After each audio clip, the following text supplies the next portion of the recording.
महादेव को भी आप पूजते हैं। ये कट गया है, देखो बहुत देर हो गई इसको कटे।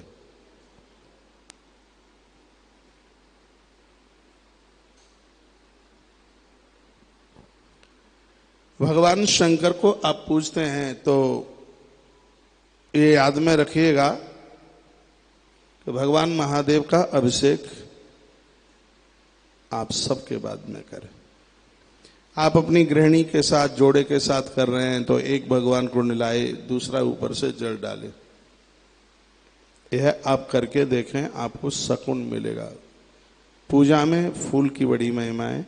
कुछ चीजें हैं, यूं तो षोडशोपचार से पूजन होता है, 16 प्रकार से न हो पाए तो 5 प्रकार से आप कर सकते हैं, उसको पंचोपचार कहते हैं। उसमें फूल है, कुमकुम है, चावल है, पानी है, दिया है और भगवान का भोग है। यह चीज पंचोपचार में आती है। याद रखिएगा, जल के बिना कोई भी पूजा पूरी नहीं होती है, दीपक के बिना भी कोई भी पूजा पूरी नहीं होती। रोली आयु बढ़ा, हाँ, रोली माताओं के लिए बहुत ये सौभाग्य बढ़ाती है, चावल परिवार की आयु बढ़ाता है, दीपक अज्ञान का नाश करता है। और याद रखिएगा, भगवान का भोग लगाने से सर्व प्रकार की समृद्धि घर में होती है। तो आज के प्रमुख टॉपिक में जो मैंने आपको बात रखी गई है वो ये है कि भगवान की पूजा कैसे करनी चाहिए। अब आपने भगवान को निला दिया है, आरती से पहले आप जितना जप करते हैं उतना जप कीजिए। 1 माला जपिए, 2 माला जपिए, और भगवान को जगाने से पहले भी आप ये माला कर सकते हैं। भगवान को आप पाठ सुनाइए। भगवान को जब आपने जगा दिया है, पहले जप करें। जो मेरा क्रम है मैं इसी प्रकार से करता हूं। मैं पहले जप करता हूं, उसके बाद में मैं पाठ करता हूं, उसके बाद में अभिषेक करता हूं। ये नित्य की बात बता रहा हूं। उसके बाद में यज्ञ करता हूं, अभिषेक करता हूं। अभिषेक के तत्पश्चात मैं भगवान शालिग्राम का अभिषेक करता हूं। ये नित्य की बात बता रहा हूं। भगवान शालिग्राम के अभिषेक के बाद में भगवान सूर्य नारायण को अर्घ देता हूं। सूर्य भगवान को अर्घ देने के तत्पश्चात फिर मैं यजन करता हूं, यज्ञ करता हूं। और यदि बुधवार पड़ा है तो गणेश जी को सिंदूर लगाकर दूर्वा 21 चढ़ाता हूं कम से कम। मंगलवार पड़ा है तो भगवान महादेव को, वो हनुमान जी को, मंगलवार को हनुमान जी को सिंदूर चढ़ाकर और उनका मैं अक्षत अर्चन करता हूं। 108 नाम बोलता हूं। राम रक्षा स्तोत्र का पाठ होता है, यह मंगलवार को। तत्पश्चात हमने 7 दिनों को ऐसे ही ऐसे पूजा में बांट रखा है। शुक्रवार पड़ा है, माँ दुर्गा के ऊपर घी की बूंदों से अभिषेक करते हैं, उसको घृत धारा कहते हैं, ये करते हैं। और कृष्ण भगवान की ये तो रोज की ही पूजा है, लेकिन शनिवार को एक विशेष रूप से उनका महाअभिषेक होता है। सोमवार को भगवान शंकर जी का विशेष रूप से, हम रविवार को भगवान सूर्य नारायण को अभिषेक करते हैं। तो यह पूजा का एक क्रम सा बना लिया है। सबके तत्पश्चात में हवन करता हूँ, यज्ञ करता हूँ। यज्ञ के बाद में हम आरती करते हैं, भगवान को वंदन करते हैं, प्रणाम करते हैं। इतना करने के बाद मैं ऊपर से नीचे उतर के आता हूँ तो नीचे आश्रम के गर्भगृह में मंदिर बनाए और वहाँ मैं अखंड ज्योत का दर्शन करता हूँ सबसे पहले, जो कि 19 साल से बरकरार यह ज्योत चल रही है। उसके तत्पश्चात ठीक सीधे सामने गणेश जी और हनुमान जी पास पास बैठे हैं, उनके ऊपर निगाह पड़ती है, उनको वंदन प्रणाम। प्रमुख जगह पर भगवान राधा माधव हमारे नीलमणि सरकार है, नीचे गर्भगृह में मंदिर में उनका दर्शन होता है। उनके ठीक सामने भगवान नर्मदेश्वर विशेष रूप से बैठे हुए हैं, उनका दर्शन करने का सौभाग्य प्राप्त होता है। एक हनुमंत लाल जी की और प्रतिमा रखी है इधर, जिसमें हनुमान जी खड़े हुए हैं। 2 हनुमान जी हैं नीचे, 1-2 बैठे में उनको सिंदूर लगता है और एक खड़े हैं जिस समय वो पहाड़ पर्वत लेकर के आए, उनका दर्शन होता है। मैं थोड़ा सा कुछ मिनट आंख बंद करके, नेत्र बंद करके मैं कुछ बोलता हूं उन्हें, जो बोलने के तत्पश्चात फिर वहां से मेरा आना होता है बाहर। उसके तत्पश्चात मेरा गौशाला में पहुंचना होता है, आश्रम की गौशाला में। वहां गौशाला में मैं बच्चियों को मिलकर, बछड़ों को मिलकर गौशाला की एक परिक्रमा करते हुए, थोड़ा ग्वारी भाई लोगों को, ग्वारियों को बात करते हुए मैं लौटकर थोड़ा झांकता हूँ रसोई में कि रसोई में क्या हो रहा है, बर्तन भाड़े ऐसे ही तो नहीं पड़े हैं, ये कर क्या रहे हैं, क्या हो रहा है, खिचड़ी बटी है कि नहीं, ये सब वहाँ से ही पता लग जाता है। फालतू लाइटें जलती हैं तो थोड़ा चिल्लाता भी हूँ कि बिल भरना पड़ता है, इसको बंद कर दीजिएगा। कुर्सियाँ उल्टी फुल्टी पड़ी रहती हैं, तो मुझे कोई दिखता है तो उसको बोल देता हूँ भाई सीधा कर दीजिए। कोई नहीं दिखता है, मैं खुद उनको सीधा करके, और एक कूलर रखा है ठीक सामने, वो 24 ही घंटे चलता है। जब कोई नहीं होता है तो मैं हाथ जोड़ के ये कहता हूँ इसको भी थोड़ी रेस्ट की जरूरत है, इसको भी बंद कर दीजिए। उसके तत्पश्चात फिर मैं उधर से निकलूंगा तो जहाँ प्रसाद की पैकिंग होती है, एक दृष्टि उधर डाल के थोड़ा सा मैं कार्यालय में पहुंचता हुआ, उसके बाद में फिर इधर के पोर्शन में पहुंच करके, और फिर मैं लगभग आधा लीटर दूध लेने के तत्पश्चात, इतना करने के बाद ये बच्चे फोन सुनते हैं, थोड़ा इनके पास बैठता हूँ, थोड़ा सा टाइम मुझे दिखता है तो फिर बंदरों की सेवा में जाना होता है, नहीं तो शास्त्री जी ने वह सेवा संभाल रखी है, लवानिया जी ने, और भी आश्रम के बच्चे चले जाते हैं। रात्रि के समय में मछलियों को आटा डालने के लिए, गौशाला तक जाने के लिए मटका काम चल रहा है, उधर जाने के लिए, और इस प्रकार से दिन कब निकल जाता है ये पता भी नहीं लगता। 11 बजे से लेकर 2:30-3 कथा में बच जाते हैं। उसके बाद कुछ लोगों का आना होता है, उनसे मिलने जुलने में समय निकल जाता है। कब दिन निकलता है, कब रात निकलती है। ईश्वर के प्रति अपार श्रद्धा है, लेकिन मैं कर्म के ऊपर विश्वास रखता हूं। मैं गीता का पुजारी हूं, मैं गीता पढ़ता हूं, और मैं बैठे की कोई भी चीज मैं चाहता नहीं। बैठे का भोजन मिले कभी भी स्वीकार नहीं है। मुझ जैसा व्यक्ति कर्म के ऊपर बहुत विश्वास रखता है। आज जो भी यहाँ कुछ भी दिखाई दे रहा है, ये सब कुछ भी विरासत में नहीं मिला है, ये सब भगवान की कृपा से कर्म करने में उत्साह है। हर एक दूसरे दिन का सूर्य है, एक नई उमंग लेकर के आता है। लगता है कि बढ़िया काम को और बढ़िया से बढ़िया बना दे। ये मैं कोई अपनी राम कथा आपको नहीं सुना रहा हूं। मेरे युवान भाई बहन मेरी इस बात को सुन रहे होंगे, मैं उन्हें निवेदन करना चाहूंगा, आप अपने भाग्य को अपने दिव्य कर्मों के द्वारा खोलिए, किसी के भरोसे मत रहिए। तुम्हारी जन्मपत्री रोज बिगड़ेगी, तुम्हारी जन्मपत्री रोज बनेगी, उसके भरोसे मत बैठ जाना। तुम्हारे हाथ की रेखाएं रोज बनेंगी, रोज बिगड़ेंगी। पिछले साल एक ज्योतिषी महाराज आए और वो मुझे कहते हैं कि 10 जून से, 10 बता रहे थे कि 18 जून, 10 ही बता रहे, 10 जून से तुम्हारा इतना खतरनाक समय है, बहुत बच के रहना। मैंने कहा क्या दिक्कत होगी? बस ईश्वर ही बचाए तो बचो, इतना बड़ा नुकसान होगा, झंझट लग जाएंगे, FIR हो जाएगी, हो सकता है जेल में भी जाना पड़े, हो सकता है कहीं मुकदमे लग जाएं, हो जाए बहुत बड़ा नुकसान हो जाए। और मैं देखता हूं उस 10 जून से इतना उत्कर्ष हुआ है, इतना प्रोग्रेस हुआ है। हमने कहा देखते हैं, नवग्रह का रोज, वो कह रहे थे राहु और केतु पता नहीं कौन कौन जन्मपत्री में रूठे पड़े हैं। मैंने कहा हम तो इन सब देवताओं के दास हैं भैया, हमने इनका क्या बिगाड़ा? इनकी रोज आहुतियां डालते हैं। इन सब नवग्रह देवताओं को कहते हैं हमें सुझाव दो कि हम ठीक से ठीक काम कर सकें। इनको रोज हवन कुंड में घी पिलाते हैं, आहुतियां डालते हैं, तो तुम कह रहे हो, ये मुझे तो नहीं लगता कि नवग्रह किसी भी प्रकार का कष्ट देंगे। लगता ही नहीं है हमें बिल्कुल भी। अरे देवताओं के प्रति श्रद्धा रखिए, कर्म कीजिए। राम कृष्ण ईश्वर हैं, ये परमात्मा धरती पर आए हैं तो भी वह अपना दिव्य कर्म करते हैं। तो हमें और आपको कर्म क्यों नहीं करना चाहिए? आज अभी शाम को कई लोग मेरे पास बैठे हुए थे और मेरी बड़ी उनको चर्चाएं हो रही थी। मैंने कहा काम करने में एक उत्साह होना चाहिए, एक आनंद का अनुभव हो। भोजन का सिर्फ पेट भरने के लिए, उसका टेस्ट भी हो, उसका स्वाद भी हो, भूख तो मिटेगी ही। काम करने से आदमी कमजोर नहीं होता।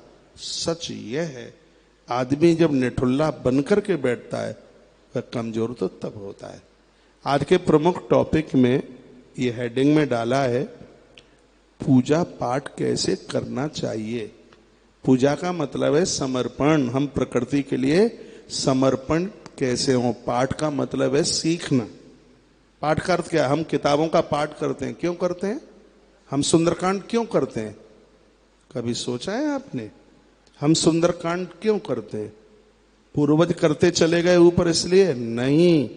सुंदरकांड सिराधे, सुंदरकांड हम क्यों करते हैं? सुंदरकांड की एक एक चौपाई को ऊपर से नीचे तक पढ़िए, एक एक श्लोक को पढ़िए। अतुलित बलधामम हेम शैलावदेहम धनुज वन कृशानम ज्ञानी नामाग्रगण्यम सकल गुण निधानम बाण राणामधीशम रघुपति प्रिय भक्तम वात जातम नमामि। यहां पर अंजनी पुत्र नहीं है, यहां पर अंजनी पुत्र नहीं लिखा, यहां पर हनुमान जी के लिए शंकर सुवन भी नहीं लिखा। इसमें लिखा है बात जातम नमामि। बात कहते हैं हवा को, वायु को कहते हैं। हनुमंत लाल जी राम जी के चरणों में वंदन प्रणाम करके जाते हैं। एक उस कार्य के लिए गए, वो लक्ष्मण को बचाने के लिए एक दिव्य काम करने के लिए गए। लक्ष्मण कौन है? लक्ष्मण एक संयम का देव है। संयम को बचाने के लिए लक्ष्मण की तो बहुत बड़ी थ्योरी है। इस संपूर्ण सिद्धांत में मैं कहना चाहूंगा, जब हनुमान जी राम जी को प्रणाम करके जाते हैं, गोस्वामी जी अतुलित बलधाम शब्द लिखते हैं। इसका मतलब है कि देवी देवताओं को मानोगे, बड़ों को मानोगे, उनका आशीर्वाद लोगे तो आपके पास में कितनी शक्ति है उसका अनुमान नहीं लगाया जा सकेगा। अतुलित बलधामम का मतलब है जिसको किसी भी पैरामीटर में नापा ना जाए। इतनी योग्यता, इतनी बलवानता, इतनी बुद्धि, इतना पराक्रम, बड़ों का आदर करने में, मान करने में, सम्मान करने में इतनी ताकत मिलती है। बंद कर दूं मैं, फिर क्या करूं? तो आप लोग शांत हो जाए। फिर बहुत ध्यान से सुनिए। मैं आप युवान भाई बहनों को मैं कहना चाहूंगा, आप ईश्वर को वंदन करते हैं, प्रणाम करते हैं श्रद्धा के साथ में, माँ बाबू जी का आशीर्वाद लेते हैं, आप अपने आप में हनुमान की तरह होते हैं। हनुमान कौन है? जिसे पूरी प्रकृति आशीर्वाद दे रही है। सागर उसको डुबा नहीं सकता, सांपों की मां उसका रास्ता नहीं रोक सकती, राक्षस उसके सामने उसका कुछ बिगाड़ नहीं सकते, संसार की वस्तुएं उसको रोक नहीं सकती। जब आपकी प्रोग्रेस होती है, उत्कर्ष होता है, तो संसार की बहुत चीजें आपकी बाधक बनेंगी। मैं अपने युवान भाई बहनों को निवेदन करना चाहूंगा, मैंने टॉपिक तो लिया है पूजा पाठ कैसे करें, तो ये पाठ शब्द की महिमा मैं आपको बता रहा हूं। पाठ करते हैं सीखना, आप उत्कर्ष की तरफ जाएंगे। आपकी जब प्रगति होगी, हनुमान जी को सुरसा मिलती है, जब जब आप उत्कर्ष की तरफ जाएंगे, याद रखना कंचन और कामिनी ये तुम्हारे रास्ते में ब्रेक लगाएंगे। तुम्हारी ईमानदारी का तो पता चलेगा दूसरे की संपदा से कि तुम ईमानदार कितने हो। और उन नोटों को देख करके मन में लोभ आ गया, तरक्की रुकेगी नहीं, खत्म हो जाएगी बिल्कुल। ईमान कोई चीज है। ईमानदार का मतलब है 1000 मनकों की माला में एक दमकता हुआ हीरा। हम तो वहीं तो टिक पाएंगे, हम हो आप हो, जब हमारे पास ईमानदारी होगी। महात्मा चाणक्य ने कहा था, दूसरे की संपदा हमारे लिए सल्फात से भी खतरनाक है। सल्फात से व्यक्ति बच सकता है, लेकिन जब ये चोरी करने की आदत आ गई है, एक न एक दिन हम मारे जाएंगे, हम खत्म हो जाएंगे। तो ये हम पाठ करते हैं, पाठ का मतलब है हम सीखते हैं। हनुमान जी के सामने सोने का पहाड़ आया, भक्ति, आप शांति की तरफ चलेंगे। सीता माता क्या है? संपदा है। सीता माता क्या है? हनुमान जी को 9 निधियों का वरदान किसने दिया? 8 सिद्धियों का वरदान किसने दिया? मां जानकी ने ही तो दिया। जानकी संपदा है, जानकी महालक्ष्मी है। जानकी वह है कि नारायण का भी काम उसके बिना नहीं चलता। जानकी वो है। तो संपदा के बिना काम चलता कहाँ है? जब कोई एक साधक, एक संयमी समृद्धि की तरफ चलता है। सीता माता सोने की लंका में बैठी है। सीता माता कहाँ बैठी है? सोने की लंका में। सोने को सतोगुण का है। याद रखिएगा, सीता उस समृद्धि का नाम है जो स्वर्ण यानी सतोगुण के पास है। जब कोई हनुमान जैसा व्यक्तित्व जाता है तो उसके रास्ते में अवरोधकता आती है। आप चलिए, आप व्यापार कीजिए, आप कोई कारोबार कीजिए, आप नौकरी खोजिए, आपके पास बहुत तकलीफें आएंगी, बहुत व्यवधान आएंगे, बहुत रुकावट आएगी, लेकिन फिर भी आप अपने लक्ष्य से हटते नहीं हैं तो समुद्र आपके रास्ते को रोक नहीं पाएगा। कोई भी ताकत नहीं है जो आपको रोक करके बता दे। आपका उत्कर्ष होगा, कामनी आपके जीवन में आएगी। और उत्कर्ष को रोकने के लिए स्त्री एक बहुत बड़ा बैरियर है। बहुत लोगों का जीवन खत्म हो जाता है और आज प्राय ऐसा होता ही है। कोई सज्जन मेरे पास आज बैठे थे, बड़े दुखी थे और वो कहते हैं महाराज जी ऐसे ऐसे लव मैरिज हुई और आज परिणाम ऐसा है। मैंने कहा लव मैरिज वालों का, प्रेम विवाह वालों का प्राय ऐसा ही होता है। तुम्हारे माता पिता ने तुम्हें घर से बाहर इसलिए नहीं भेजा था कि तुम सब कुछ अपने मन मुताबिक कर रहे हैं। जहां पूर्वजों की मान मर्यादाएं जहां खंडित हो जाएं तो वो ठीक नहीं है, वो बढ़िया नहीं है। और आपके उत्कर्ष में और इतना बड़ा ये ब्रेक, ये हमारे सिद्धांत कोई झूठे हो जाएंगे क्या? हनुमान जी की परीक्षा देखिए, कंचन सोने का पर्वत आया और सोने के पर्वत ने क्या कहा था? मैना क्या बोला था? विश्राम कीजिए, मैं इसलिए आया हूं। हनुमान कहते हैं राम काज कीने बिना मोहि कहां विश्राम। राम का कार्य क्या है? प्रकृति का कार्य है। हम लोग भी तो उसी प्रकृति के कार्य में तो लगे हैं। जब तक लक्ष्य का भेदन नहीं होता तब तक भारत में जन्मा हुआ लखन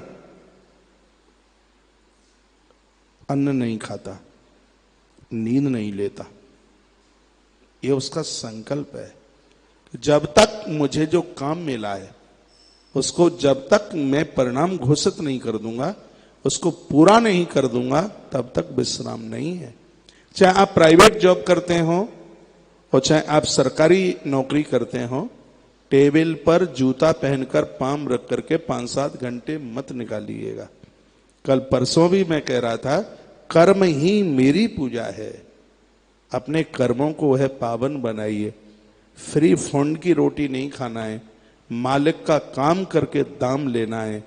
और वह पैसा आपकी याज्ञिक आहुति से कम उसका प्रभाव नहीं होगा। उसका आपकी मेहनत का पैसा, मेहनत का पैसा तो दिन दिन दूना होता है।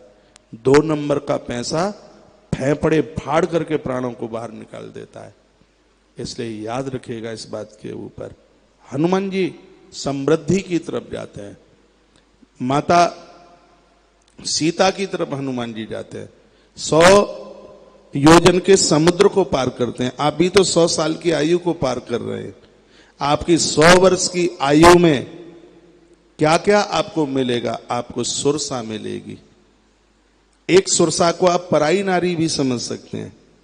पराई नारी आपको जीवन काल में बहुत मिलेगी, पराई स्त्रियां बहुत मिलेंगी आपको। रास्ते में, एयरपोर्ट पर, बस स्टैंड पर, आपको आपके ऑफिस में, आपको आपके टूर में भी बहुत नारी को पुरुष और पुरुष को नारी मिलेगी, मुलाकात होगी। लेकिन वहां व्यवहार हनुमान जैसा कीजिए। हनुमान क्या कहते हैं? हनुमान जी कहते हैं राम काज कर फिर मैं आवो, सीता की सुध प्रभु सुनावो, तब तब बदन पैठियहु आई, सत्य कहो मोही जान दे माई। माई शब्द कहकर कमाल हनुमान ने कर दिया। नारी को आप मां का रूप देके जीत पाओगे। उसको बहन का रूप दे करके जीत पाओगे और उसको बेटी का रूप दे के जीत पाओगे। नहीं तो नारी, ग्रंथों में लिखा है कि सांप के फण से व्यक्ति मर सकता है, बच सकता है, लेकिन नारी की फुंकार से कोई नहीं बच सकता। जो अपना उत्कर्ष चाहते हैं, अपनी ऊंचाई चाहते हैं, सबसे पहले चरित्रवान बने। ऐसा कुछ ना करें जिससे उनके माता पिता की इज्जत के ऊपर धब्बा लगे। हम भगवान के दरबार में पूजा पाठ, पाठ का मतलब है सीखना, पूजा का मतलब है अपना समर्पण करना। हम भगवान को फूल चढ़ाते हैं, आप इसका अर्थ जानते हैं? फूल चढ़ाना भगवान को कहते हैं, भगवान मैंने अपनी श्रद्धा आपको समर्पित की है। फूल क्या है?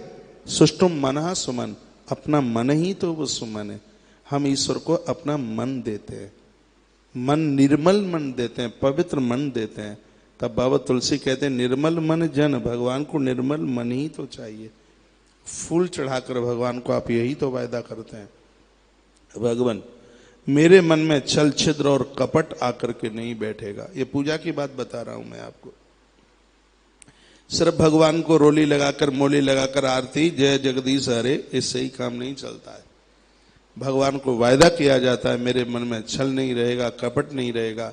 मैं वायदा करता हूं मैं कभी किसी की चुगली नहीं करूंगा भगवान, मैं किसी के लिए बुरा करूंगा क्या, मैं किसी के लिए सोचूंगा भी नहीं। यह है समर्पण, ये पूजा का रूप कहलाया जाता है। पाठ का अर्थ है पढ़ना, सीखना। पाठ मीन्स पढ़ना, पढ़ना मीन्स सीखना। हम कहते हैं अरे हम पढ़ने को जा रहे हैं, पढ़ने को क्या पढ़ने को जा रहे हैं, यानी हम सीखने को जा रहे हैं।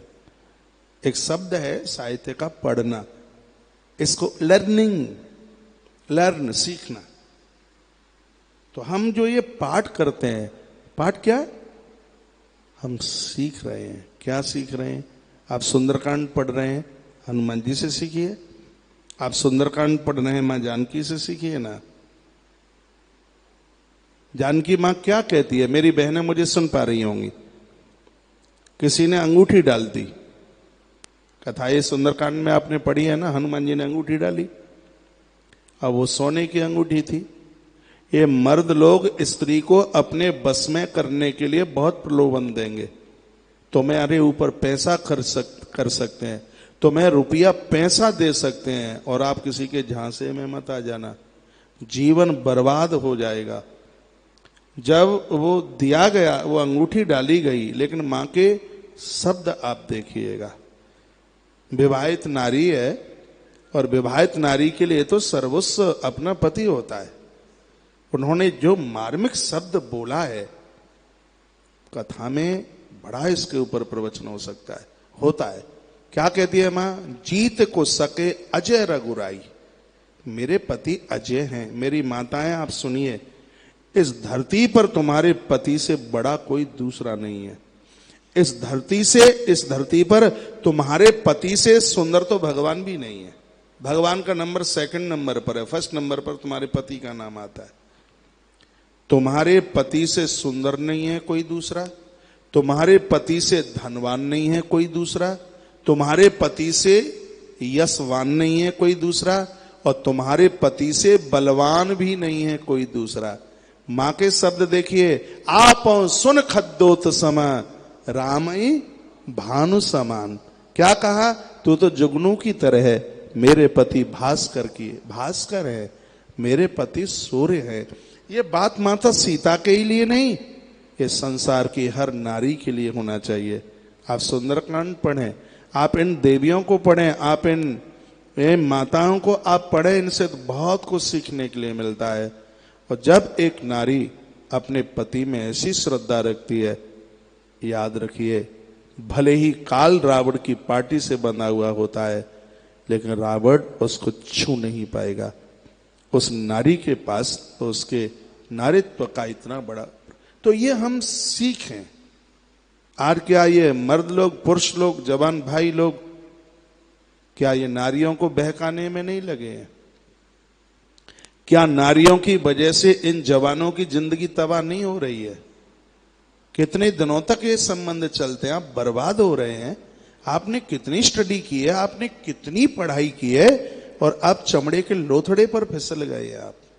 आपका जीवन खत्म हो गया है, आपके जीवन में कुछ बचा ही नहीं है। और हम तो इस प्रेम को प्रेम कहां मानेंगे हैं? आप में इतने झगड़े हैं। मेरी माँ, मेरे पिता, विवाह हुआ होगा जब इन दोनों ने एक दूसरे को देखा ही नहीं होगा कि वो काली है कि गोरी है, मेरा बाप लंबा है कि ठिगना है, पढ़ा है कि अनपढ़ है, उसको तो पता भी नहीं रहा होगा। लेकिन पहले के जो होने वाले जो संबंध थे उनमें स्नेह होता था, उसमें प्रीति होती थी।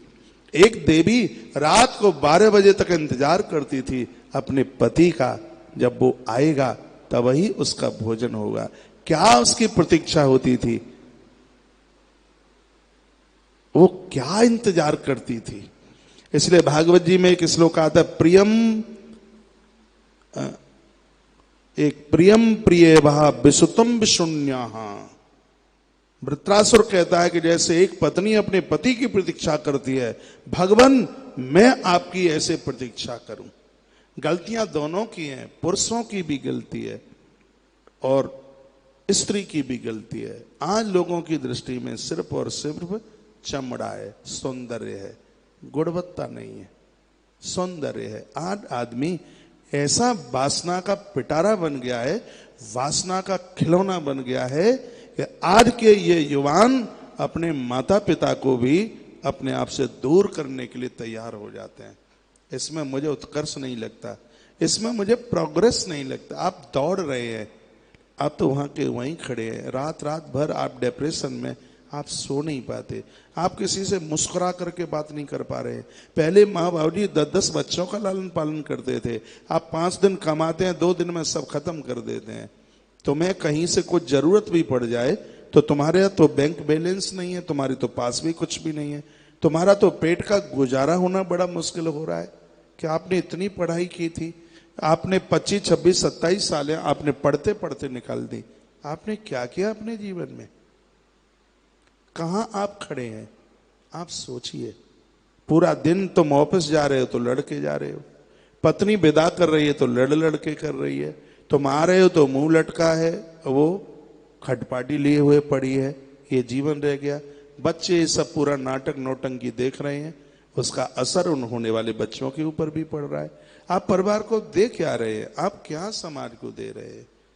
नाम आता है पूजा पाठ का, पूजा का मतलब है समर्पण भाव हो, परिवार के लिए समर्पित भाव। सिर्फ आप पति के लिए, सिर्फ आप पत्नी के लिए, सिर्फ आप बच्चों के लिए नहीं। हमारी पूजा कहती है माता पिता भी आपके भगवान है, आया हुआ अतिथि भी भगवान के ही रूप में है, इन सब का आदर हो।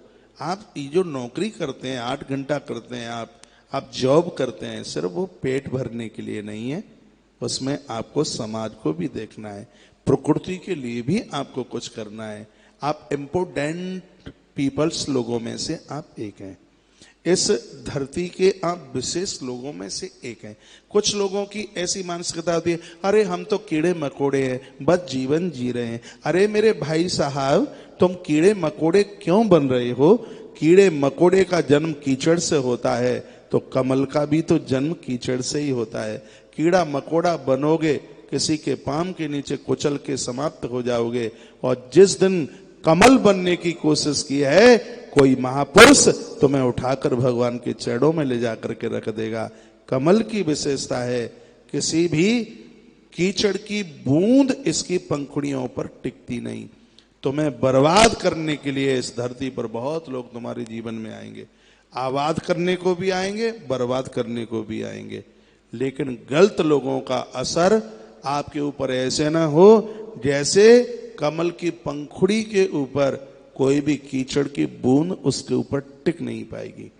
तुम्हें संभालने के लिए भी देखिए, हर व्यक्ति के उत्थान में ये सहयोग में किसी का हाथ रहा है। तुम्हारे पास अच्छे लोग हैं, उनका प्रयोग करो। और ये मेरी थ्योरी है, मेरा निजी का ये सिद्धांत है।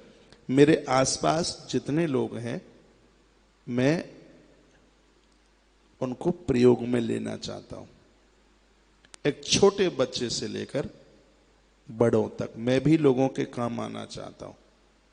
ये मैंने अपने जीवन में बहुत करीबी से सीखा है, क्योंकि मैं पूजा करता हूं। पूजा का मतलब है दीजिए, और पाठ का मतलब है लीजिए। आप समझ रहे हैं? पूजा पाठ आज का चैप्टर है, पूजा पाठ। पूजा मीन्स दीजिए, पाठ मीन्स लीजिए। अपने संस्कार दीजिए, अपना ज्ञान दीजिए, अपने विचार दीजिए, और सामने वालों के पास जो है उसके ग्रहीता बनिए, उसके ग्रहण कीजिए। पूजा पाठ, दीजिए लीजिए, ये दो शब्द हैं। आपके पास के अच्छे लोग नहीं है, आपके पास बहुत अच्छे लोग हैं। आपके ऑफिस में, आपके संगठन में, आपके मित्र दोस्तों में, आपके परिवार में। पत्नी से आप सीख सकते हैं, पति से आप सीख सकते हैं, लेकिन बहुत कम लोग हैं जो पत्नी से सीखते हैं। कम लोग हैं ऐसे जो पति से सीखें। अरे लोगों ने तो बच्चों से सीखा है। ऐसे वृंदावन में रूप गोस्वामी जी ने अपने बेटे से सीखा था, और उसका परिणाम जानते हैं? भगवान कृष्ण ने प्रकट होकर दर्शन दिया था। वो बेटा कहता था, क्या कहता था बेटा? सनातन गोस्वामी जी का एक बहुत छोटा सा पुत्र था, और वह रोज अपने पिताजी के पास बैठता,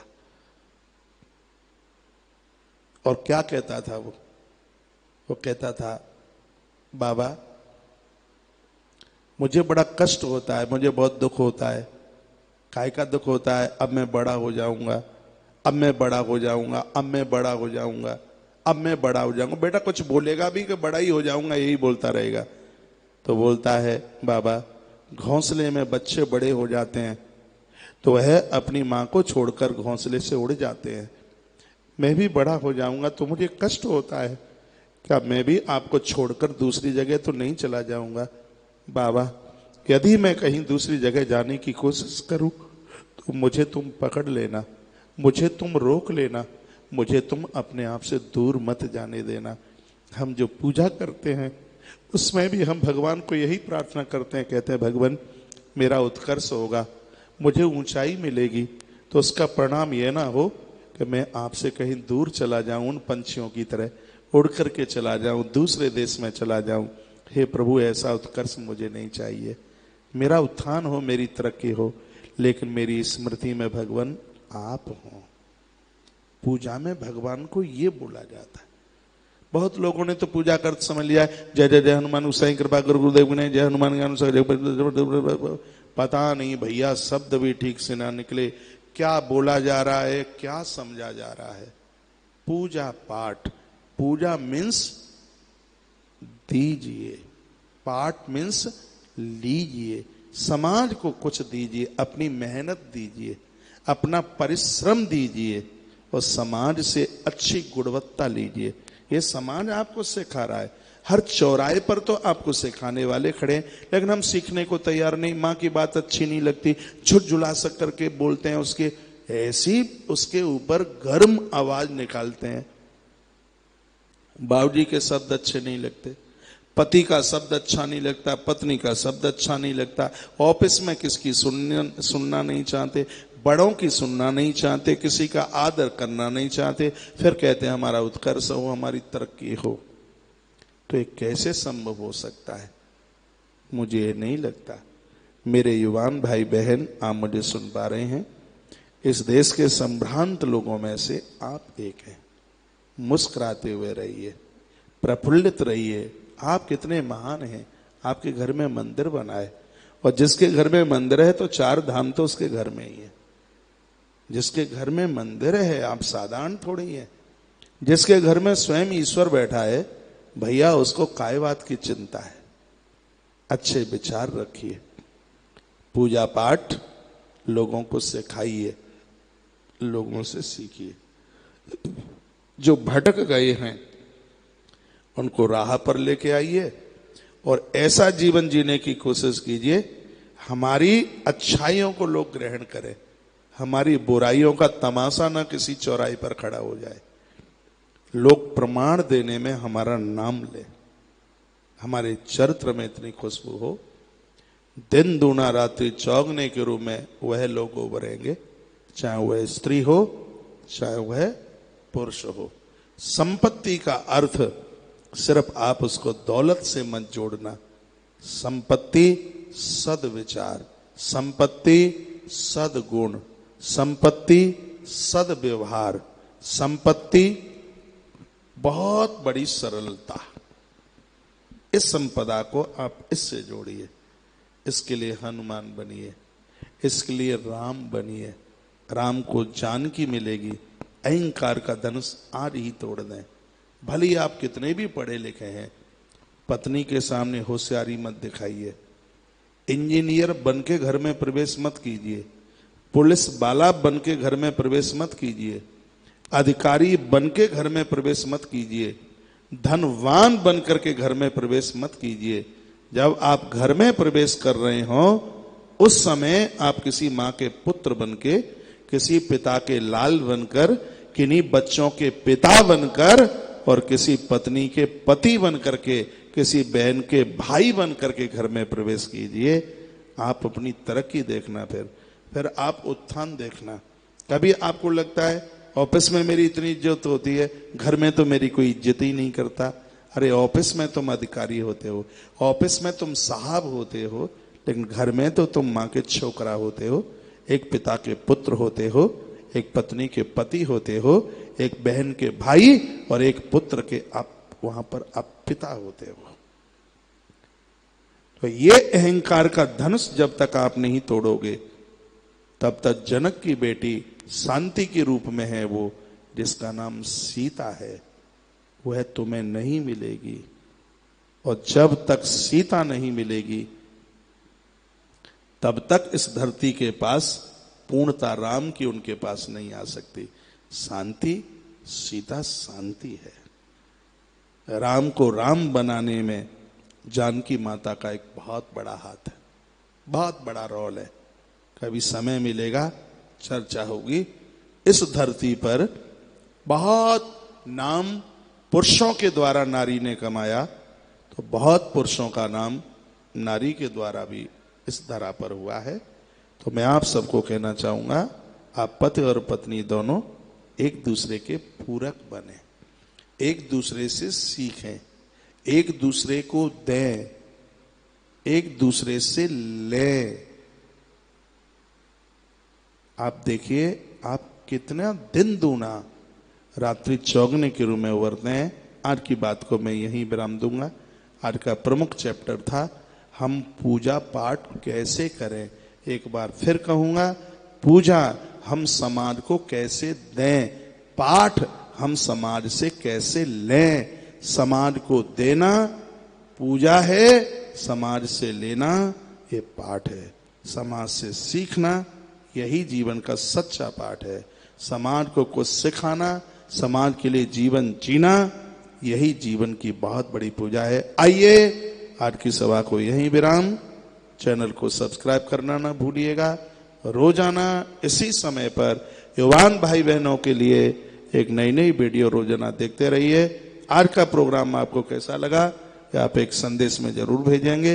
इन्हीं शब्दों को साथ जय श्री कृष्णा, जय श्री राम, जय गौ माता, जय राधे श्याम। शर्मा जी का एक छोटा सा भजन सुनते सुनते ही उसके बाद ही आप चैनल को बंद करेंगे। आइए, बड़े भाव के साथ हम वृंदावन की धरा पर बैठे हैं, इसलिए हम भगवान को प्रार्थना करके कहना चाहेंगे, हे भगवान, हे प्रभु, हे परमात्मा, मेरे श्याम मुरली वाले मुझे चरणों से लगा ले, मेरे श्याम मुरली वाले। आइए एक दो पंक्तियां भगवान के चरणों में शुरू करें। मुझे चरणों से लगा ले, सिराधे मेरे श्याम मुरली वाले। मुझे चरणों से लगा ले, मेरे श्याम मुरली वाले। मेरी श्वास श्वास में तेरा, मेरी श्वास श्वास में तेरा है नाम मुरली वाले। मुझे चरणों से लगा ले, मेरे श्याम मुरली वाले। मुझे चरणों से लगा ले, मेरे श्याम मुरली वाले। भक्तों की काना तुमने विपुता है टाली, भक्तों की काना तुमने विपुता है टाली, मेरी भी बात थामो आके बिहारी, बिगड़े बनाए तुमने, बिगड़े बनाए तुमने हर काम मुरली वाले, मुझ चरणों से लगा ले मेरे श्याम मुरली वाले, मुझ चरणों से लगा ले मेरे श्याम मुरली वाले।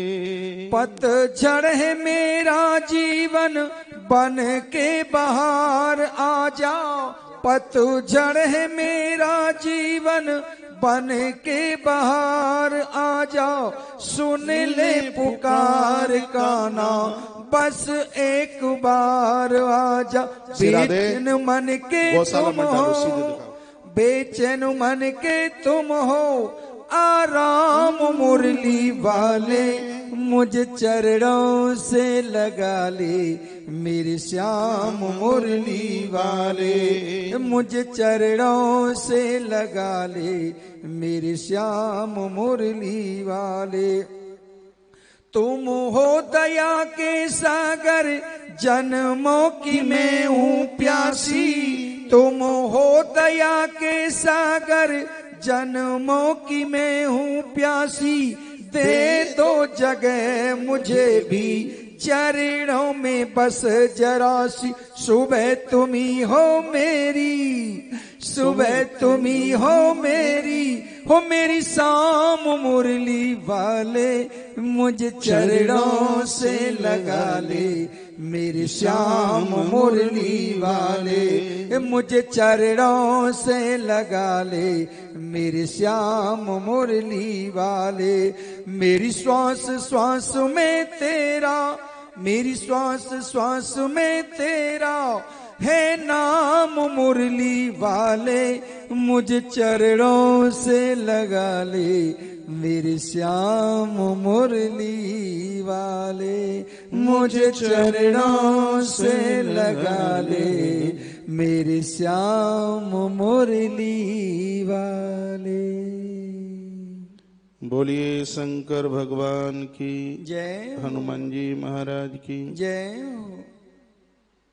जगदम्बे माता की जय, जय जय श्री राम, जय जय श्री राम, जय जय श्री राधे श्याम। श्री कमलेश जी पाल, आपने बड़ा सुंदर सा मैसेज भेजा है, हृदय गदगद हो रहा है। आप लिख रहे हैं, महाराज जी आप हम लोगों के लिए बहुत परिश्रम दिन रात कर रहे हैं, आपके धन्यवाद देने के लिए मुझे शब्द नहीं मिल रहे आपके चरणों में। अच्छा अच्छा, बहुत बहुत धन्यवाद, आपकी इस समर्पणता के लिए बहुत बहुत धन्यवाद है। चलो यही सोचते हैं ये जीवन कहीं न कहीं काम आ जाए प्रकृति के लिए, तो हमें भी इस बात में खुशी मिलेगी कि मानव जीवन हमारे लिए सार्थक हो गया है। आपने कई तरह की दवाइयों के बारे में भी पूछ रहे हैं आप लोग, तो इसमें आप पूर्व की YouTube आप सुनते रहिएगा। और भी मैंने आप सबके ये मैं मैसेज पढ़ रहा हूँ, आपके विचार बहुत बढ़िया हैं। मेरे युवान भाई बहन आप जुड़ रहे हैं और आपके समाधान में कभी भी आपको कहीं मेरी ज़रूरत पड़ती है तो हर समय मैं आपके बिल्कुल बगल में खड़ा हूँ।